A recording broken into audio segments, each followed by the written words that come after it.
লেবাননে ইসরায়েলি স্থল অভিযানের মধ্যেই ইসরায়েলের তেল আবিবে গোয়েন্দা সংস্থা মোসাদের ঘাঁটিতে হামলা চালিয়েছে সশস্ত্র গোষ্ঠী হিজবুল্লাহ।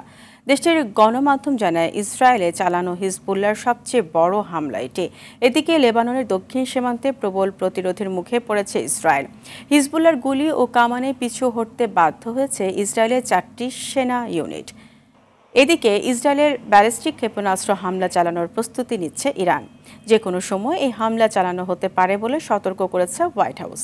ইসরায়েলে থাকা মার্কিন নাগরিকদের পরবর্তী নির্দেশ না দেওয়া পর্যন্ত নিরাপদ আশ্রয়ে থাকার নির্দেশ দিয়েছে জেরুজালেমে অবস্থিত মার্কিন দূতাবাস।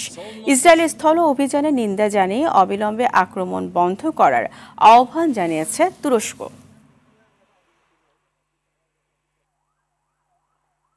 এই মুহূর্তে লেবাননের বেরুত থেকে সরাসরি যুক্ত হচ্ছেন বাংলাদেশ দূতাবাসের প্রথম সচিব আনোয়ার হোসেন।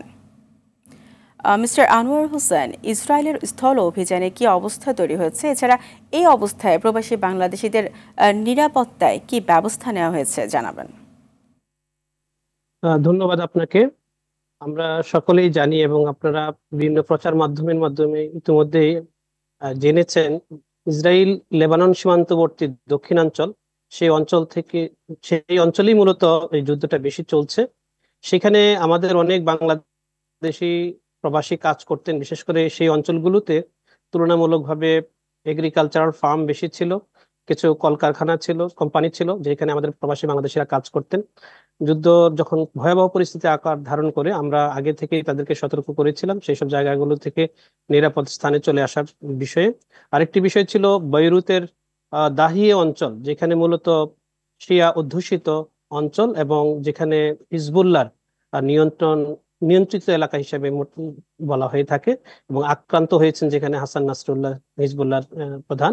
সেই এলাকাগুলোতেও অনেক বাংলাদেশি কাজ করতেন, বিভিন্নভাবে ছিলেন। আমরা তাদেরকে সেসব অঞ্চল থেকে ত্যাগ করে নিরাপদ স্থানে নিয়ে আসার জন্য সতর্ক করে দিই। সময়ে সময়ে আমরা অবহিত করি, তারই আলোকে তারা তুলনামূলকভাবে নিরাপদ স্থানে চলে এসছেন। আমাদের জানা মতে, আমাদের কাছে তথ্য অনুসারে এই পর্যন্ত মোট 5 জন বাংলাদেশি এই ধরনের বিস্ফোরণ কিংবা যখন ইসরায়েলের হামলা হয়েছে সেই সময় তারা আহত হয়েছেন। তবে তারা প্রাথমিক চিকিৎসা নিয়েছেন, এখন তারা সকলেই শঙ্কামুক্ত। তারা নিজেদের বাসায় রয়েছেন, সকলের সাথে আমাদের যোগাযোগ আছে। আরেকটি বিষয় হচ্ছে যে বাংলাদেশ দূতাবাস সর্বক্ষণই বিশেষ করে প্রবাসী কমিউনিটি যারা আছেন তাদের সাথে সমন্বয় করে যেসব অঞ্চলগুলো বৈরুত থেকে উত্তরের দিকে, সাধারণত এই অঞ্চলগুলো একটু নিরাপদ, সেই সব জায়গাগুলোতে আমরা তাদেরকে স্থানান্তরিত করার চেষ্টা করেছি এবং প্রবাসী বাংলাদেশিরা এই ক্ষেত্রে অগ্রসর হয়েছেন, দূতাবাসের সহযোগিতা নিয়েছেন সমন্বয় করে, যাতে করে কোনো ধরনের অনিরাপদ স্থানে বাংলাদেশ কেউ না থাকেন সে বিষয়ে আমরা সতর্ক করছি। এবং আমরা যেসব জায়গাগুলোতে ইতিমধ্যে তারা আশ্রয় নিয়েছেন সেখানে আমরা খাদ্য সহায়তা নিয়ে গিয়েছি, ওষুধ দিয়েছি, শিশুদের জন্য, নারীদের জন্য বিশেষ সহায়তা নিয়ে গিয়েছি এবং আমরা নিয়মিতভাবে তাদের খোঁজ খবর রাখছি।